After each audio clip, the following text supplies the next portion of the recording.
Hey everyone, Panyo here. Thank you for tuning in to another episode of After Dinner Mints. Before we begin, I highly encourage everyone watching to join us in the Art Blocks Discord. For those watching us on the live stream, there will be people in the community chatting in the Art Blocks Mint channel.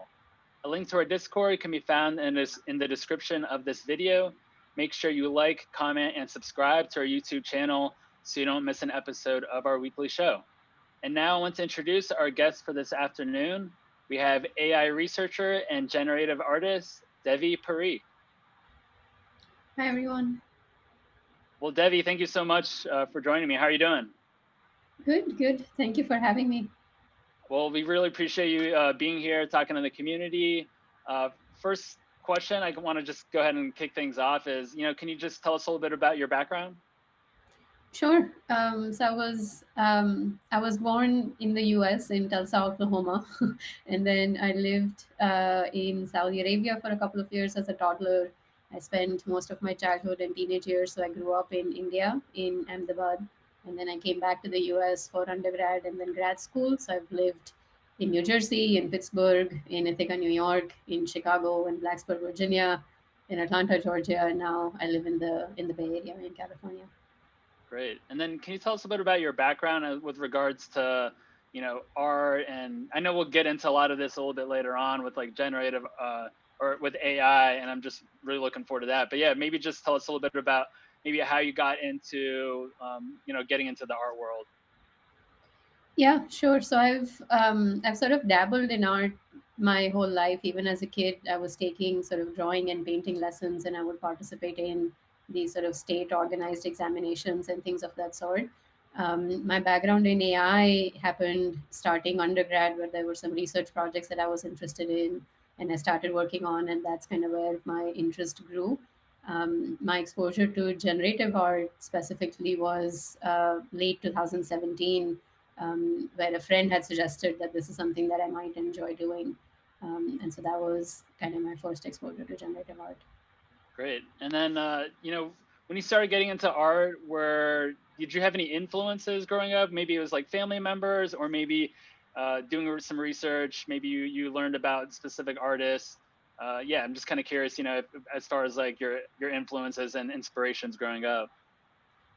Yeah, I was thinking about this earlier, and I don't think I can't think of sort of specific influences growing up. It was something that I was just interested in, and so I would spend time doing it. And I had, like I said, some training in it and things of that sort. In the context of generative art, the first two things, like when my friend told me about generative art, the pointers that they had shared were to Inconvergent by Anders Hoff and to Tyler Hobbs. So those were my Great. first exposure to generative art, and I was like, oh wow, it's pretty cool if you can do that with code. That sounds like it would be a lot of fun. Yeah, So absolutely. Yeah, those are great artists, and I think they're, obviously leading the pack in what we're doing today. What was your introduction, to the NFT and crypto space that we're all a part of today?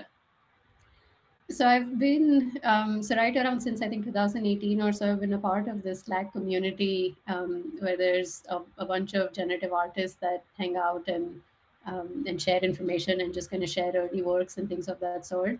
So it was in that community when NFTs started becoming a thing. I forget now. I think it was maybe a year ago, earlier in the summer last year, and so on. That's where everyone was starting to talk about it, and so that's where I got my exposure, and I got curious and kind of went from there. And what were you, I'm always curious, talking to artists and or just like people, the collectors in the space. What was um, your first take on the NFT space when you first learned about it? Where did you kind of write it off at first, or did you think that it was going to be a powerful tool? The more that you kind of like dug into it. Yeah, so I think to be honest, I probably did write it off a little bit, where like every so often there's something that everyone's all of a sudden excited about. But you, at least I sometimes don't necessarily take it very seriously. And so I mean, I heard about it, I thought that was interesting, but then I just kind of moved on and I was doing my things.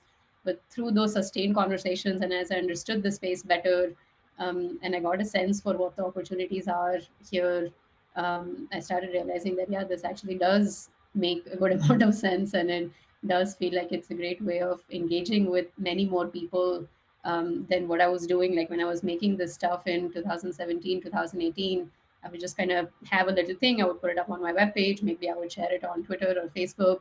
And no, I mean, that was kind of it. Like my friends would be like, oh, this looks cool. And that was the extent to it.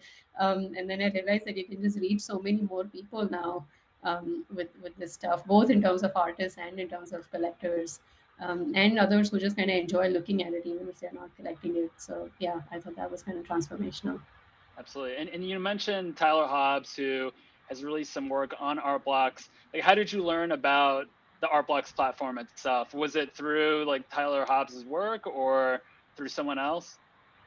It was also through the same Slack community where, as we were talking about NFTs and generative art and platforms for it, Art Blocks was talked about a lot. It was one of the most talked about platforms there, and so it was clear that in some ways Art Blocks is kind of leading the way in what it looks like for what the NFT space looks like for generative art. And so yeah, my exposure to that was also through those same set of conversations. Great. And I would love to, at this moment, I would love to see some of your, early generative art pieces that you created so that we can get it. I think some of us are familiar with your Art Blocks Drop or maybe some of the stuff on, Braindrops, but I would kind of love to see, as far as like the earlier side of your generative work, if you don't mind. Yeah, yeah. That yeah, sure. That sounds good. So this is I have a lot of my work, especially from early on this web page. It's called State of the Heart. It's a little cheesy, but State of the Heart.ai, HEART. And so yeah, you could sort of look through that and scroll down. Some of the earlier stuff. It's always embarrassing to go back to very early work in the space, but I figured I should just kind of be transparent about it. So it was just circle packing. That was one of the very first Yeah. things that I was doing. And I already thought that kind of looked pretty neat. So yeah, this is just kind of a plain background, white circles on it. It's just circle packing. And so that was one of the first things that I did. And one of the other first things was actually from Tyler Hobbs's article. He had this. They have this article on how you can have these polygons and have them deform slightly, that eventually gives you kind of this watercolor like effect. And so I think I have that open here. So this is the article that I was talking Mm. about. And I thought it was fascinating. It was, I mean, it's written in a way that's very educational. It's meant to teach somebody how to do this. And so just having it spelled out one step at a time, and the fact that you can get this effect just from these polygons deforming, I thought was pretty crazy. And so this was an implementation of that using multiple colors. Like, see here, you can kind of see the how it's evolving. That you start with these crisp polygons and you deform it from there with some transparencies, and it eventually what you will get is what you see on the left, where it's a very organic effect to it. So yeah, this was some of the early stuff, and then I was kind of trying to look back. Maybe I can make this. Actually, that will not work quite right, I think. So maybe I will just leave it here. When I was looking back at 2000, so around 2019, I started posting things on Instagram. Up until there, I was just kind of sharing it on Twitter or Facebook, where there weren't a lot of people that were necessarily interested in this. And I think there was this tool that lets you look back and pull out like the top 9 posts of the year on your Instagram feed. And so this is a collage of those 9 pieces that I had shared. That I mean, some of them are the ones I like. It's more a signal of what people liked when they looked at it. And so you can see that there's an early version of cushions in here, Yeah. which was my Art Blocks drop. So yeah, this is some of the early work. I think it's so important. I know you were a little hesitant to, to show some of the circle packing, art, but I think it's important. A lot of people think that when artists do like a drop, it's like they just like figure that out. Like that was their very first project they created. But I think a lot of people it takes, you know, months, years, and maybe like decades for a lot of these artists to kind of create their to kind of figure out exactly what they want to do. And I think it's a lot of like testing, and like you said, you went to Hobbs's article and then kind of did like a little bit of research and figured out that like polygons make this can make these shapes right here. And I think to kind of break it all down, I think it shows a lot. With that being said, do you mind showing the progression of your art on the blockchain by sharing with us your first NFT that you ever published? Yeah. So I couldn't go back and remember whether it was on Hen or whether it was on Foundation. It was one of those two. I was experimenting with both Uh, as an early thing. I was curious. And so, like I was saying, it turned out that one of the first ones was this early version of cushions that you're seeing on the screen here. And the first one on Foundation, hopefully it will load, is this piece here. They're both the same palette. So I had I clearly like that palette quite a bit. yeah, And so, yeah, these were some of my first NFTs. that's great. And you know, I want to get into some of the stuff about Foundation and your art blocks drop a little bit later on, but I don't think we've had anyone on After Dinnerments talking about artificial intelligence, AI, which is something that you're a researcher on. You know, I'm curious to know. Can you talk to us a little bit about maybe what is AI for people who might not know, and then what sparked your interest? Sure. So I think defining AI is one of those things where, depending on who you ask, you'll get a slightly different definition. Yeah, But I mean, loosely, trying to build machines that mimic in behavior the kinds of things that we attribute to human intelligence or even animal intelligence in general is how I would think about it. There's a few different ways to do that, where someone could come in and kind of define what this behavior needs to look like, and you just kind of, I mean, I don't mean just, it's not easy to do, but you code that up to define those behaviors. And that could be one way for there to be intelligent behavior in a machine.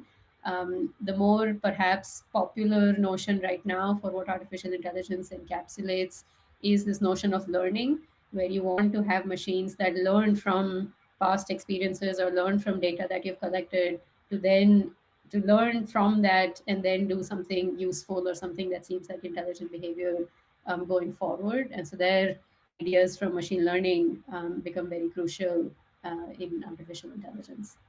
and how long has artificial intelligence been around? I feel like whenever I think about AI, it's like the future, and like the when we before the 2000s hit, like flying cars, like that time frame. But yeah, do you know when, or around like generally what time AI was like starting to be developed and thought about on a regular basis? Yeah, so I think it's been much longer than that. I'd have to go back and look at the exact date, but I think it was in the 60s, in the 1960s. And I Wow. think you can trace it down to one of the articles that had the first mention of artificial intelligence. And there was sort of a little workshop, if you will, or a committee that had come together to think about what does this mean and what would this look like, and so on. And so it's been going on at least since then. And like most things, even if the phrase showed up for the first time in the 60s, the ideas were probably around for longer. There aren't sort of discrete shifts in these things. So yeah, for much longer than it's ended up in more of the popular conversation. That's Yeah. crazy. I had no idea that it was around. It's been talked about for that long, but it's almost like I think with like the NFT technology or just this crypto space, I think we're going to see a lot more of AI, AR, and all that. Was there any specific artists or specific AI art that inspired you early on? So I've been working in AI for a while. So this was in my undergrad, like I was saying, where I first got exposed to it, and I'll end up dating myself a little bit, but this was in 2002, 2003. So it was like almost 20 years ago at this point. And my exposure to AI art was much more recent. So that's in the last several years is where I got exposed to that.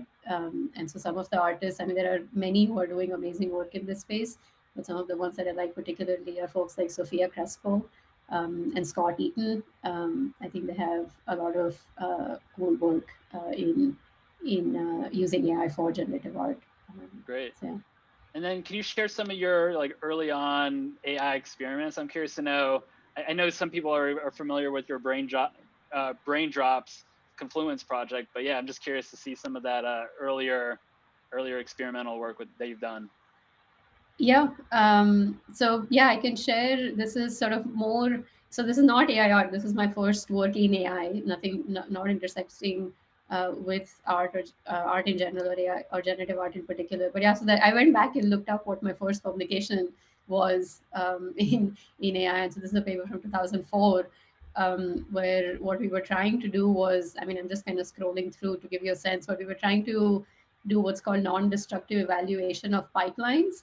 And so where you have images that people have taken off pipelines through a few different imaging techniques, and you're trying to use that to figure out what kind of a defect this pipeline has. And it's called non-destructive because you don't want to be sort of going in and actually digging up the pipes to figure out what the defects are. You're using this sort of non-intrusive imaging to do that.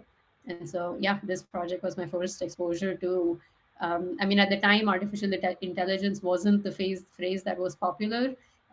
It wasn't even machine learning. We were calling this pattern recognition. I was more in the electrical engineering side of things than computer science. And so in that space, it was called pattern recognition. But yeah, Wow, so this was one of my first projects in AI. great. Thanks for sharing that. How has you mentioned that AI is been around since the 60s. How has it changed since you first started exploring that field? So a lot has changed in the last 20 years. I think both, I mean, these are related, but both in terms of what this technology can do, and as a result, how much it is talked about among people who are not working necessarily in the field directly. And so my background within artificial intelligence, my background is in computer vision in particular, that is related to more the visual aspects of intelligence. That can we look at images and can we look at videos and get machines to understand what it is that they're looking at. And so in that space, in 2003, 2004, all the way up to, I would say 2012, 2013, um, I mean, to be honest, no one really cared. Like there were a bunch of computer vision researchers who cared. Obviously, like we were doing our Yeah, work, we were publishing our papers, we would see each other at conferences, and there were some strands of it that were having some real world impact. But as a field overall, it wasn't. Yeah, it didn't really matter all that much, and the progress was kind of slow. There was progress, but it wasn't super fast. And then right around 2012, 2013, when we realized that these neural network models, deep neural networks in particular, can, if you feed them a lot of data and train them for a while, give it a lot of compute, they can actually do things that we wouldn't have guessed at all. And again, neural networks weren't new, they had been around for a very long time. But that combination of a lot of data and a lot of compute with these massive neural networks, the fact that they could do things that we wouldn't have thought of, I think really changed the course of computer vision specifically, but that same thing happened in many other areas of AI as well. great. Yeah, it's just, the entire field is just so fascinating. I feel like there's still obviously a lot to explore, and I'm really excited, to see things develop and get artists, kind of dabbling into this field. But I'm curious to know, do you have any interest in actually exploring augmented reality? Because when I think of artificial intelligence, sometimes I think about AR as well. But yeah, I'm curious to know, do you have any experience in that, or is it something you plan on exploring maybe down the road? Yeah, it's not something that I have experience with, and it is something that kind of pops up in conversations every so often, and so I've given it a little bit of thought, but it's still something that's mainly mulling. I don't have specific things that I'm thinking of going after in that space or anything like that. Yeah. Great.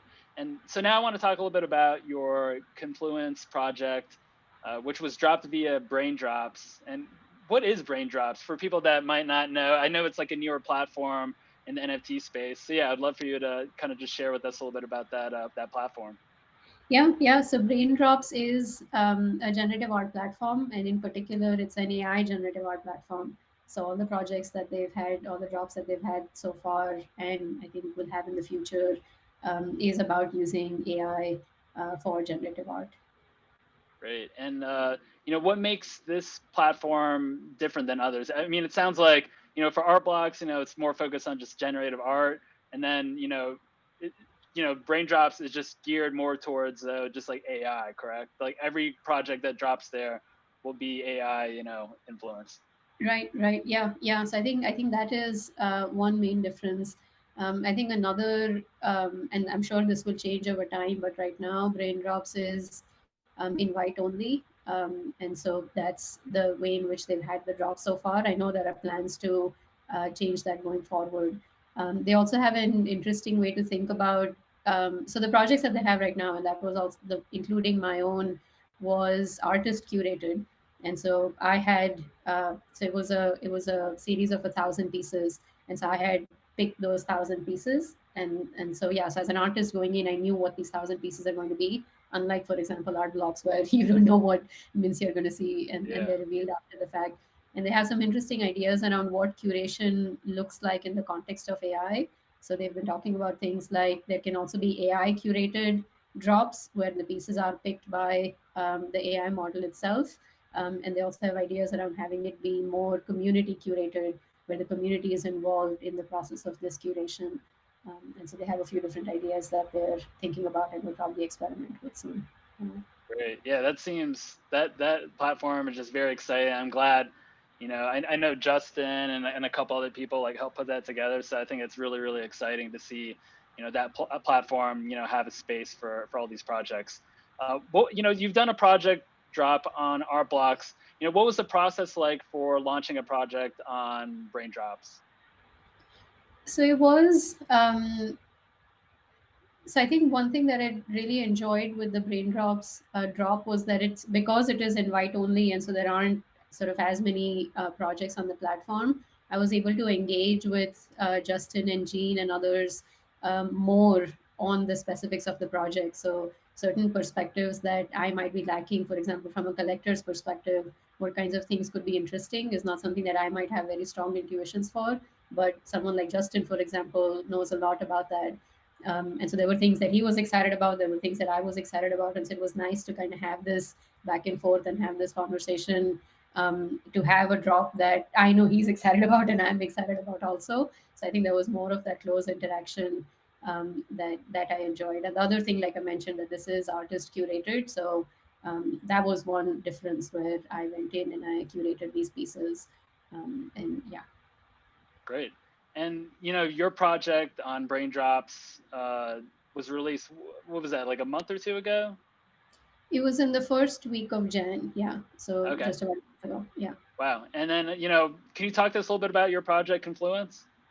Sure. Yeah. So the project is based on training an AI model on sketches from my sketchbook. So it's like a physical analog sketchbook. And I had taken photographs of the various sketches on the other pages in that sketchbook.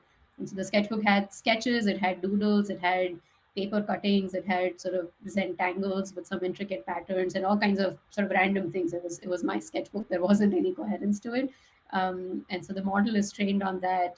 And then these generations are from that model that I then re-render in various different palettes after some processing on those generations. And so if you look at those pieces, which I'm sure we will in a little while, the aesthetic kind of looks fairly different from what most of us tend to think about as AI generated art. Like if you train again and when you look at those generations, you can sometimes tell that this is coming from again. But I think because of this re-rendering, the aesthetic is quite different, and that's something that I was quite excited about.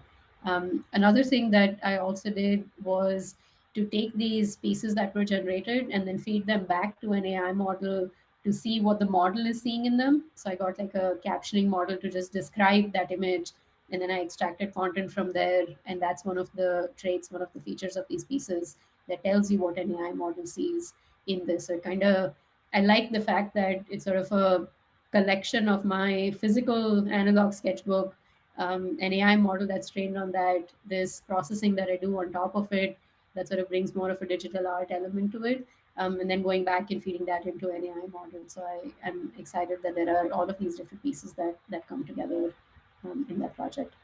Yeah, that's so cool. Yeah, how many sketches, were involved in this project, and how frequent were you sketching? Like, and also, when you were sketching, did you have the idea that this eventually would be part of this project? I did not. I absolutely did not. When I was sketching just for the fun of it. Like I just enjoy doing that every so often. And so this was very much sort of a like when I did this, I didn't even do it as it being a thing or it being a project. I was just kind of curious that I wondered what would happen. You were asking how many sketches there were, and I think it was only about like 100, 150 sketches, which for most AI models is not a lot of data at all. And so I wasn't really expecting to see anything interesting. I was just curious that like what would happen if I trained one of these generative models on my sketches, like what kinds of things would it pick up on.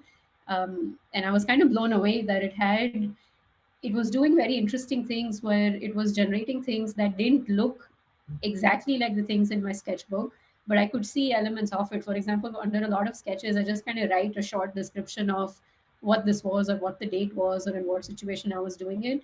And when I looked at the generations, you kind of see these little black marks that are usually going horizontally. They're usually at the bottom of the page. And so I could tell that this is probably what it's picking up on, the fact that I usually have a little note under the sketch. I had, for example, a lot of paper cutting in it. There was sort of Chinese paper cutting. So it was this red paper that was cut in various shapes. And I could see in the generations that some of those were those kinds of shapes with a red tint to it. And so I could tell that, oh, this is probably coming from those paper cutting pages of the sketchbook. So yeah, I thought it was pretty cool that it didn't look exactly like my sketchbook at all, but I could tell where some of the features were coming from. And so I thought that was fascinating. That's so cool. And then, I feel like AI, that concept is like incredibly complex to me. How do you teach the AI to look a certain way? Do you just draw, like if I want, the program to draw a house, am I gonna draw like 100 houses? And then I mean, let's just say I have like a magazine and then it's like picking up a little bit on a house. And then I'm like, all right, I want it to draw like more focus on the house. Am I gonna have like a sketch of like a million or like a ton more houses and then just throw that in the mix so that it focuses on that? Like, how do you teach it? I mean, is it more just like guess and checking? Yeah, I'm just very curious. Yeah, so I think some of it does have that element of guess and checking. These are sort of fairly complex models that we train, and so it's hard to know exactly that if this is what I want the outcome to be, this is exactly what I should be doing with the data, because there's a lot of processing that's happening through these models. So to quite an extent, I think yes, that if you did want these models to be generating more houses, the very direct way of influencing that would be to feed it a bunch of house images as that training data, and kind of hope that that's what the model will pick up on. There are certain other tricks that you can use. For example, for a lot of visual data, and this is a fairly low level thing, but just to give you an idea, that for a lot of visual data, usually flipping the image left to right is still valid. Like most houses, for example, the way it's oriented, but then if you flipped it left to right, it would still be a valid house. Or if I zoomed in a little bit or if I zoomed out a little bit, it would still be a valid house. So there are some of these more automatic data augmentation tricks that you can be using to feed the network more data so that you are not sketching out a million houses yourself. But so yeah, so that helps to some extent. But a lot of it would be the most direct way would be to feed it the data that you want it to be mimicking at the other end. Yeah. Got it. And I would love to see some pieces from your Confluence project. Would you be able to share some of those with us? Sure. Let me pull that up.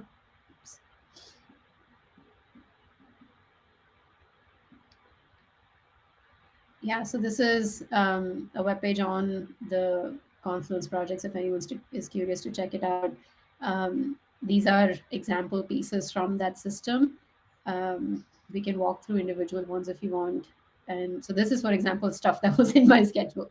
Like I said, it's not very coherent at all, and it's kind of all sorts of things that I was interested in. But like, so this is that red paper cutting that I could tell, like this kind of text that you're seeing is what shows up as marks. Some of these more intricate patterns also you can tell that it's kind of picking up on that. um, and so these are example generations without any processing, that just training the model Hmm. on things from my sketchbook and then just looking at the raw generations. This is what it kind of looks like. This is an example of what the processing that I'm doing converts it to. It makes it much more crisp in terms of like the pixels that you see, but the shapes are still fairly organic. And then that's where a variety of palettes come in, where I can kind of recolor these into many different palettes. And I think that changes the aesthetic of it completely. Like if you look at this versus this, right, it's a very different feel to it. Um, Yeah, I'm curious to know about the color palettes actually. How does it pick up on colors that it's processing essentially, or yeah, how does that kind of like factor in, and how do you get like that variety of different colors also? Yeah, so that is not coming from the AI model. So the model is only generating stuff that you're seeing in the center of the screen here. So this is kind of more or less captures the extent of the colors that it has very directly picked up on from my sketchbook, right? So it's seeing the reds, it's seeing the blue, it's seeing a lot of sort of black and white. And then these colors is where I come in. So these palettes are palettes that I have chosen. And this recoloring step is not something that the AI model is doing. That's something that I am doing. So the AI model is not generating this wide variety of colors that you're seeing. Yeah, that's a choice that I've made after the generations were already there. Got it. Okay. And do you have any like specific pieces that you really enjoyed, either from the drop or that like the early on test mints? Yeah, so there were a few that I pulled up. So this one, for example, is what I use as, like, if you look at the web page that I just shared, like this is the image that shows up with it by default. So this is that writing that I was talking about, right? The Yeah. black marks at the bottom of it, and you can, like, these shapes that you're seeing, right? You see it in those paper cuttings. You see it in some of the blobs. But anyway, so this is one of the ones that I like. Here's another one. Sort of this Zentangle like texture, I think, is coming from there. And I like that just with a few colors, right? Like any of these pieces at most have four colors plus the black marks, but you get a fairly detailed aesthetic to it, which I like. I like this contrast here. Um, Here's another one that is not, like, doesn't pop as much. There's much more in terms of the black marks.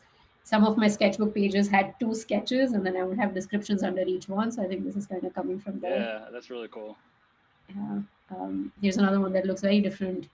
Uh, yeah, and it's just kind of these three basic colors. Here's another one because of the palette. I think it gives it a fairly different feel. Yeah, some nice contrast and colors also.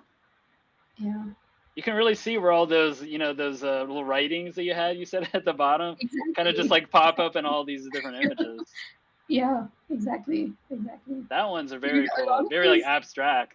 yeah, yeah, and a lot of them have kind, and I mean, I'm sure I am imagining some of this. We'll have to see what others think. But because they are abstract and they kind of have this organic shape, it almost looks like a creature that's like looking over something, and you can have a whole story that you could tell around what you're seeing here.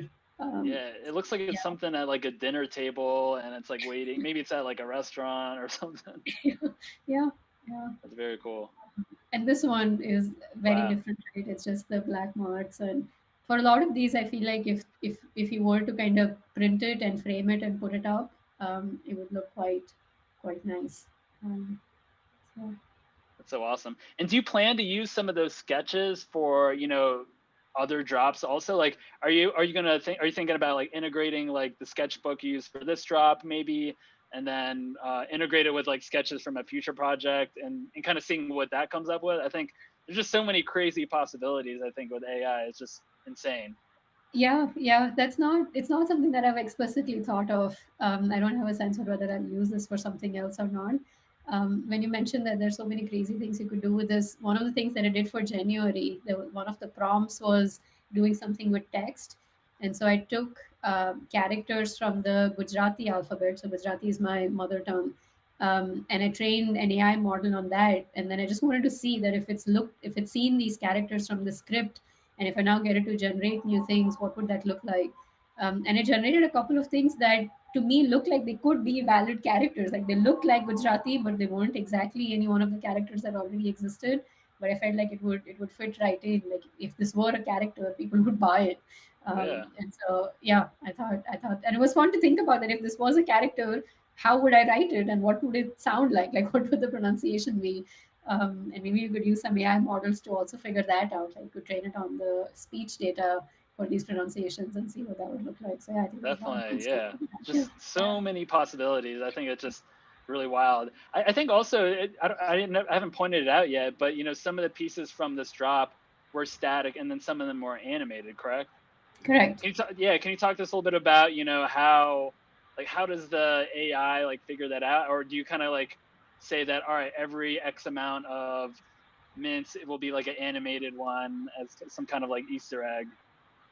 Yeah, so the way the anime, and I now I realize I should have pulled at least one of those up so people could see what we're talking about. But the way the animated ones work is that they are actually a series of static generations.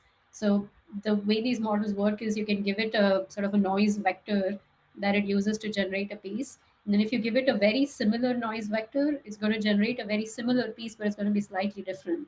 And so you can leverage that to get a bit of an animation where you give it a series of very similar noise vectors that are close together. And so it will generate images that are quite similar. And so now when you watch them together as a short video, it will look like this organic animation where you started with something and then it's slightly deforming or slightly moving. So the model is not directly producing animated pieces, but you are leveraging its underlying properties to get sort of a brief animation to get those animated pieces. Great. Well, I appreciate you sharing with us, that drop. I'm really excited to see, more come from, Braindrops. And yeah, I think it's just a fascinating platform, and I'm really excited that you're able to share that with us. Moving on, I'd love to talk about your project on Art Blocks, which was a factory release. It was called Cushions. Yeah, what was the inspiration behind that project?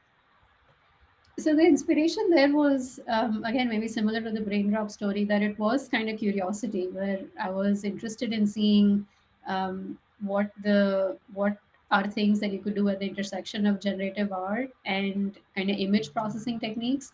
And this was because of my background in computer vision and image processing. And so the I was curious to see that if I kind of took sort of a fairly straightforward idea in generative art along these styles and sort of oriented lines that are going in either direction.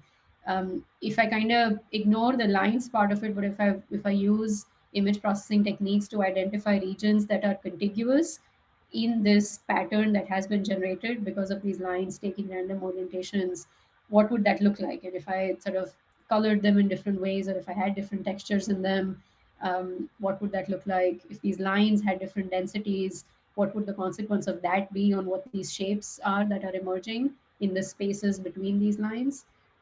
So that was the motivation. It was this curiosity to see what that would look like. Yeah. That's so awesome. And what goes into the process of selecting the overall shapes and style of this? I mean, I know you shared a couple of your early um, generative art, like the nine, that grid of nine, and then one of them looked like a really really early version of Cushions, which was really cool. Yeah, I'm curious to know like what uh, you know I remember looking back, we had our conversation, the pre-drop talk, and I remember just going through the mints, and I was just really fascinated by just the wide range of outputs that were being created. And yeah, do you mind just telling us a little bit about the overall shapes and the aesthetics behind it? Yeah, so I think a lot of it, at least for me, tends to be driven more by exploration. That once I have this underlying idea, like in this case, I was curious to see what would happen if I do this. And then once I do it, and if that looks like there's something interesting here, I like kind of pushing the boundaries of all the parameters that I set. So in the first implementation of this, I probably chose some grid density, for example. And then I'm curious to know that if I push it even outside the range of what I would think are reasonable parameters for these densities, what does that look like in both directions, looking at a very dense setup and looking at a very sparse setup? And I think it often surprises me where the range that I thought would be reasonable, when I even go outside of those, I'm like, oh, this actually kind of looks interesting. I wouldn't have thought this is what it would look like. Same thing for sort of the curvature of these lines and the ratios of how many are sort of leaning left versus leaning right in the orientations, things of that sort. So I think it's a lot of exploration and experimentation and seeing what I like, and sometimes it's things that might surprise me that I end up liking. That's kind of what drives the iterations for me.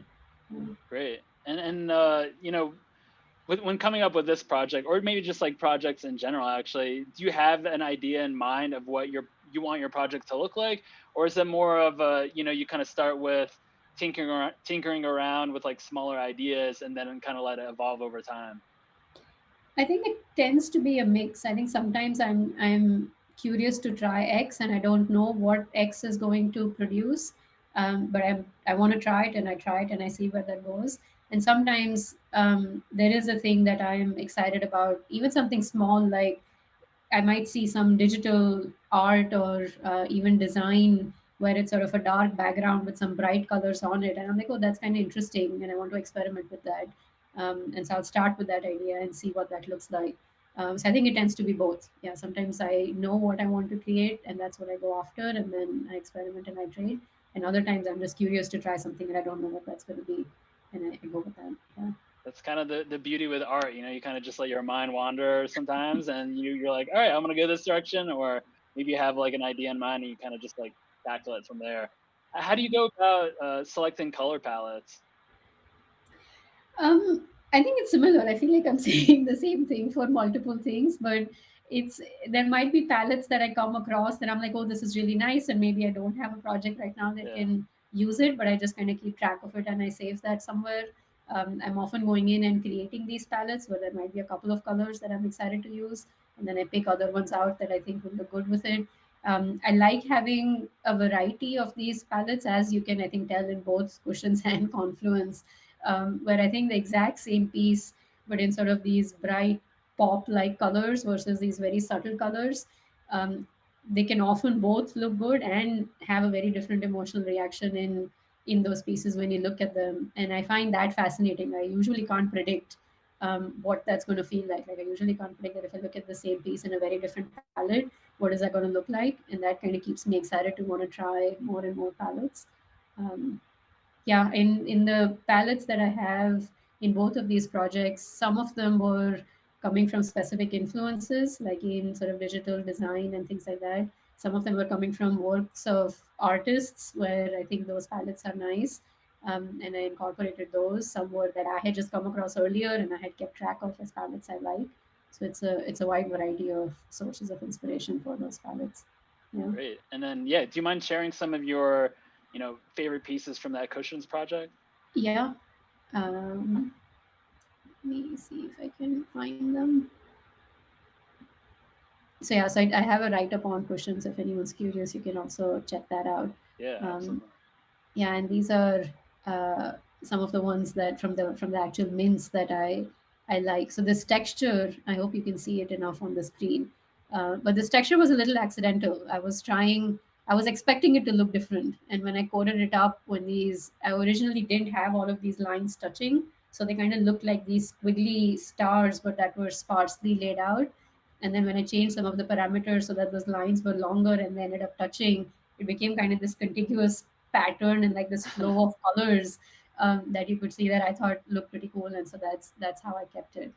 Um, Here's another one that looks very different. Yeah, it's there are no there's no void here. There's no texture. There aren't any dark regions. It's all fully laid out. This kind of gives you a sense for the motivation behind the name. So these sort of longer, like this red region for here, these longer curved shapes. They kind of look like what are called takiya in Gujarati, in Hindi, in various Indian languages for these long traditional cushions. And so that's one of the motivations behind why this project is called this. There's another motivation that I think you'll see in one of the other pieces. Here's one that's much more subtle, I think, in uh, terms of the colors. And then those, they kind of look like stars, the texture in the yeah. void region. Um, It kind of yeah. reminds me of like these big fluffy clouds, and then there's like it opens up just a little bit, and you see like all these galaxies and stars out there. I think it's such a beautiful piece right there. I love that one. Exactly, exactly. And there's another one where the palette goes well with exactly that description. So I'll talk about that in a Wow, second. love that. Here's another one that is fully filled out. There isn't a void. I like this palette quite a bit. And the lines are just slightly wavy. So they're not entirely straight, but they're not as curved as some of the other ones we saw. This one I think is a fun one. Like Yeah. the flowers are just kind of. There's also polka dots as one of the other textures, and it just feels like a very ornamented piece. Like the strokes are all exaggerated because of the white on black contrast, and the palette also has a lot of pop to it. So I think it's kind of a fun one. Um, this is straight lines as opposed to some of the wavy or the curvy ones we saw, much higher density. So you see much more sort of organic regions there. And this one, I think, goes along with your description even Yeah, more. Just absolutely. and so this was the other motivation for calling it cushions. A lot of times they just look like these fluffy pillows. And if you're talking about like starry nights and like good night dreams and all sorts of we had calling it cushions. This flat texture Have is you ever something thought? that I like. I like this pattern quite a bit. Yeah, That's go great. ahead. I was going to ask, sorry, would you ever consider putting these on, you talked about like cushions, and I'm thinking of like pillows and stuff. Would you ever consider about like printing these on, cushions, or I don't know, just some physical goods at all? Interesting. Yeah, yeah. I hadn't thought of that. I'll have to think about that more. That sounds like fun. Somebody else had reached out to me in January, but what they were saying that it kind of looks like texture on a fabric, and so they were curious if it makes Hmm. sense to kind of get this printed on some sort of a fabric. And so, yeah, thinking of these for cushions, I think that would be fun. I'll have to think about that more. Yeah, absolutely. I do want to talk about some of your art on Foundation. I find some of those pieces to be some of my absolute favorites, out of the art that you've created. Yeah, can you talk to us a little bit about some of the art that you have on the Foundation website? I, sure. Um, Yeah, that one I think is probably so my this favorite one is right there. Yeah, so I think this one I like it a lot too. This is using an AI model where this is using a different AI model that's trained on.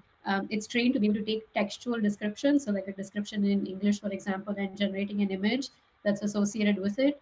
And so this piece uses a description that says bringing your true, authentic self to work. And what you're seeing here is me having processed the generation. So you're not seeing the intermediate output here, but the model generated something, and then I recolored that in these seven colors. There are only seven colors in this piece that you're seeing here. And what I thought was interesting is that, I mean, a lot of us talk about like bringing your authentic self to work and all of that, and this model has been trained on so much data that it's kind of giving you a visual depiction of what we as a society right now, as reflected on the internet, which is not, and it is not sort of a global, unbiased representation of society, but through that biased lens, this is what that looks like. Like this is how we depict it in our data on the web. And so I thought it was kind of interesting that what elements you see here. I think you can see some features of, like, to the extent that you can see a person here, it feels like it might be a woman that we're looking at. We're looking at this very sort of typical sense of maybe sort of the tech world when we talk about bringing your true authentic self to work. So I thought that was fascinating, and then I really enjoyed this process of taking the generation and then kind of making it my own through this recoloring process and picking out the palette and all of that. So yeah, that's what this piece is about. That one's really cool. It actually, I see somebody sitting at like a 9 to 5 job. They're like in a cubicle at like their desk, and it looks like, I don't know if they're miserable or not, but I think it's such a, I don't know. It's one of those like pieces where I could look at for a while and just come up with so many different, ideas of what's actually happening. So Yeah, love yeah, that one. yeah. Um, Let me see if I have the rest of the page still open here. Oh, so this is actually one of the animated ones. It's not from Oh, the Confluence Drop, but because we were talking about animated ones from AI models, this is, for example, kind of what it looks like. And this one's interesting. We don't have the sound on, but this was a collaboration with Beats by Holly, where there's actually music that's playing underneath this, and the movements that you're seeing are in sync with that music. oh wow. And so the music was composed by Beats by Holly. This AI model is trained on, is an early version of what the Confluence series is using. So it has my sketches in there, it has my rendering, it has my picked palettes. And then I took the music that they had produced and figured out how to, that noise vector that I was talking about earlier, that how to change the noise vector so that those variations are in sync with the features that we hear from music. And so this is a series of three pieces: synesthesia 1, 2, and 3, where my analog sketchbook, an AI model, my re-rendering, and the music from another artist, Beats by Holly, is all coming together, which I think is kind of exciting. Yeah, absolutely. Do you think that's something you'll want to explore a little bit more further? Maybe even for a future drop, as far as like integrating the music with sketches, AI, and the art that you're writing up. That is something that I'm excited about. I don't have specific plans around that, but I really like this idea of multiple things coming together. where there are multiple people with different perspectives, with different expertise, that kind of comes together to create something that's unique, that kind of neither one would have been able to create on their own. So I do find that exciting. That's very cool. And then another piece I really enjoyed on your foundation website was the metamorphosis. Yeah, let me see if I can go back and find that.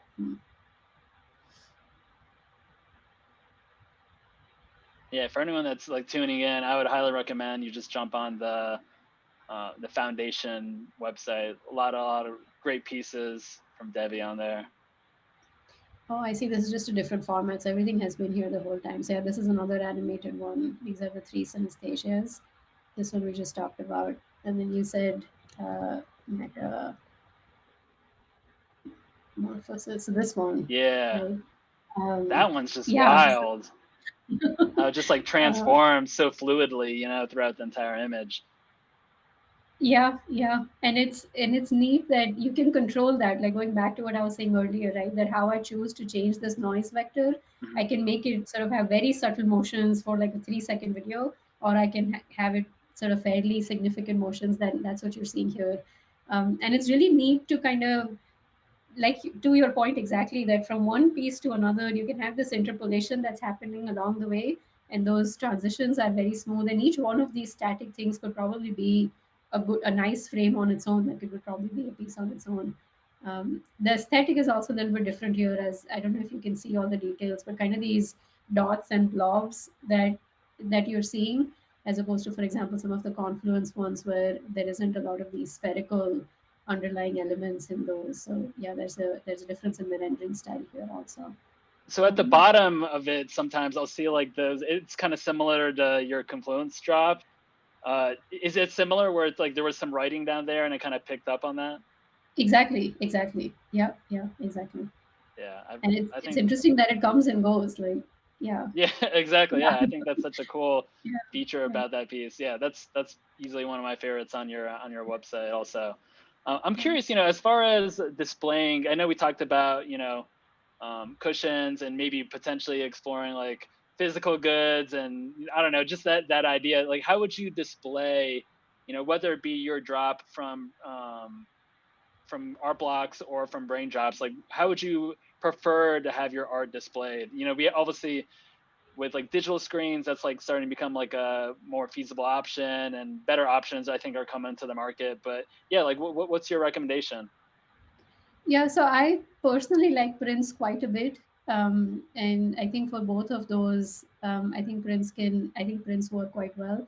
I also like the idea of having certain sets. So I did this for a very early version of cushions where I had gifted it to a friend, where it was the same palette, a lot of the same features, but I had changed the density. So there was sort of a very sparse cushions, and then an intermediate one, and then a much denser one. And I thought those three kind of look good at a set where if it's framed and kind of arranged in a certain way on the wall, I thought it looked pretty neat. So yeah, I think that's one. On these animated pieces, I think there's quite a bit of potential to make it interactive. Where if we gave someone kind of a knob where they could control how that noise Yes. vector is changing, and they kind of go very far, or they go fast, or they go slow on the screen, they would be able to see how that piece is animating.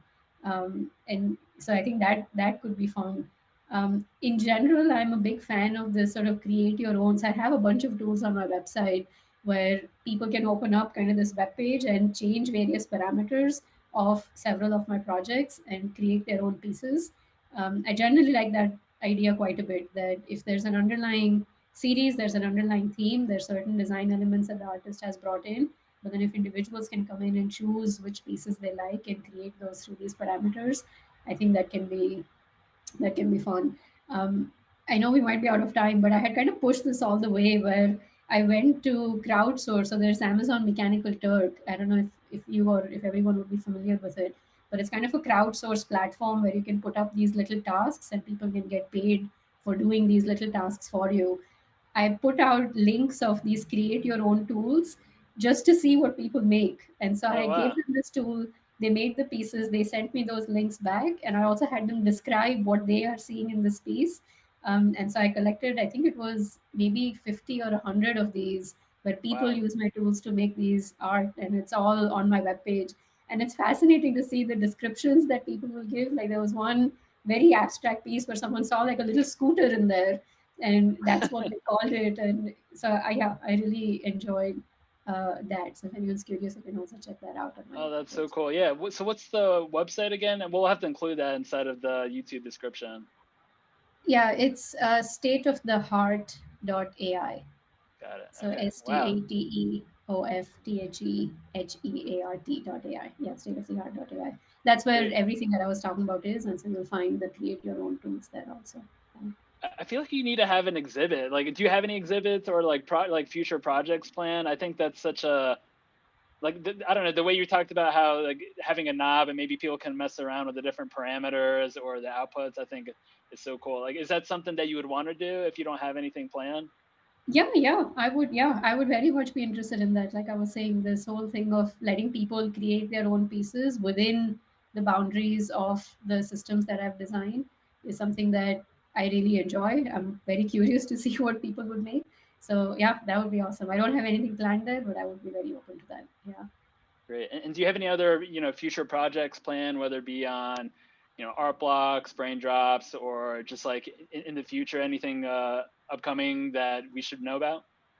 I'm starting to think about it. I had a couple of drops in the first week of January, and then I've been working on January all through the month. But I am like my factory drop on art blocks happened, and I know like the 2 month clock starts then. And so I have been mulling over what I would want my next project to look like and things like that. So I have a few ideas. I've started experimenting, but I don't have anything fleshed out or no specific plans or timelines. Yeah, I Got it. have a bunch of pieces on foundation, so that's out there. But other than Yeah, that, yeah. nothing specific. Yeah. Great. And I always love talking about mental health. I feel like artists, whether you're an artist or collectors, I feel like this space can eat you alive, basically, whether it be like the amount of time we spend in front of our screen or just the amount of pressure we feel or that artists might feel, after a drop. But like, how do you decompress after a drop, or do you have any like tips and tricks that you do to, yeah, to kind of just decompress like after a drop, or just stay a little bit more zen, I would say, after a drop or before a drop. Yeah. So I think this is maybe not specifically to like drops, but just in general. I think I'm a fairly big time management nerd, so I have this whole blog post on how I manage my time around the calendar and all to do list, and I think that plays a huge role in things sort of feeling like they're under control and me knowing that I have a plan for everything going forward. And so not feeling overwhelmed about anything that's going on, because if everything is kind of planned out, then that works well for me. I think I also very explicitly try and detach, I don't always succeed, but try and sort of separate out aspects of art that relies on the reaction of external entities from the pieces that I enjoy doing. And so, like I was saying, when I was doing this in sort of late 2017, 2018, even 2019, it wasn't like there wasn't a lot of interest, at least for the kind of stuff that I was doing. I know others were quite popular and so on, but I still enjoyed doing it. I was still putting it on this web page that I've had ever since. I don't think anybody was even coming to that web page, but I would still kind of do my thing, put it out there, and then do another project. And so I try to remember that and keep that alive. That when I started doing this, and my main motivation for doing this wasn't very explicitly tied to external reactions. And so the fact that now I do have more people to interact with and there are more people interested in my art, that's awesome. But I think of that very much as like a cherry on the cake or a bonus, and not sort of the main crux behind it. And I think that helps keep things a little bit more stable, where you're not kind of going back and forth based on the reactions of external factors that you can't always control. Definitely. Yeah. Appreciate you sharing all that. For those people who want to learn about how to incorporate AI into their own art, like where should they start? Do you have any recommendations? So there are a bunch of tools out there. Some at one end of the spectrum, where there are a lot of sort of collab notebooks and things like that that people have put out, where you can kind of enter some text and a model will generate an image back for you. So that's sort of a low barrier to entry. It's also less control, because if you don't like the image that comes back, you can't do much about it other than kind of tinker with the text again and try something different. But those are all out there. And then there's also platforms like Runway ML, where if you're interested in training your own models on your own data, It doesn't, it's sort of low barrier to entry where it doesn't take a lot of coding or anything like that. And you can kind of upload your data set, train a model, tweak it in a few different ways, and then use that model to generate images. So that's another pointer for people. Great. And how can people reach you? Should they have any questions? Maybe they want to learn. I know you mentioned your website earlier, which we're going to plug inside of the YouTube description. But yeah, any like social media plugs, something you want to let the community know about? Yeah, so I'm on Twitter and Instagram and Foundation, and it's Devi Parikh at all of these, my first name and last name together. And so yeah, you can find me on those. Great. Devi, thank you so much for joining me. Just truly fascinating work. Really excited about, what you've been able to put on art blocks, Braindrops, and just your work on Foundation, I think is incredible. So thank you for joining me today. Thank you for having me. I really enjoyed this conversation. Same here. So we got some news and notes on next week's After Dinner Mints daytime show, which is on February the 9th at 11 a.m. Pacific, 2 p.m. Eastern. We have generative artist Beer Fengir. So they just dropped a playground drop just like, I believe a week or two ago, and going to talk about that. They're working on some really, really creative projects. So excited to talk to Beer Fengir on February the 9th, which is next week at 11 a.m. Pacific, 2 p.m. Eastern. Next up, we have a new series of discussions on Twitter Spaces called Minters and Makers. It's a new weekly show with a variety of artists, collectors, and other notable community members with conversations surrounding art. Our next discussion will be on Friday, which is 2 days from now, Friday, February the 4th at 12 p.m. Pacific, 3 p.m. Eastern. We have Thomas Lynn Peterson, which just did a curated drop. We have Nadia Bremer and Lionel Radisson. So really looking forward to that. You can tune into that conversation via the Artblocks Twitter handle, which is artblocks_IO. These discussions will be recorded and turned into a podcast soon. So looking forward to seeing that out there on all of those major podcast platforms. Speaking of podcasts, I'm excited to share that all of our After Dinner Mint shows have been turned into a podcast. You can now listen to each of those 30 plus episodes on all major platforms such as Spotify, Apple, Google, Amazon, etc. We'll be getting this episode probably out there in the next week or so. Finally, we have a weekly newsletter that gets delivered once a week with information on upcoming drops and generative art related news. You can find a link to that newsletter in the description of this YouTube video. Again, I want to thank you, Devi, for joining me on After Dinner Mints. I had such a great time chatting with you. For everyone that's tuning in, make sure you comment, like, and subscribe to the Artblocks YouTube channel. As always, be kind to each other, buy what you love. Please set up a hardware wallet if you haven't done so already, and we will see you all next week. Thanks, Devi. Thank you. Thank you. Bye, everyone.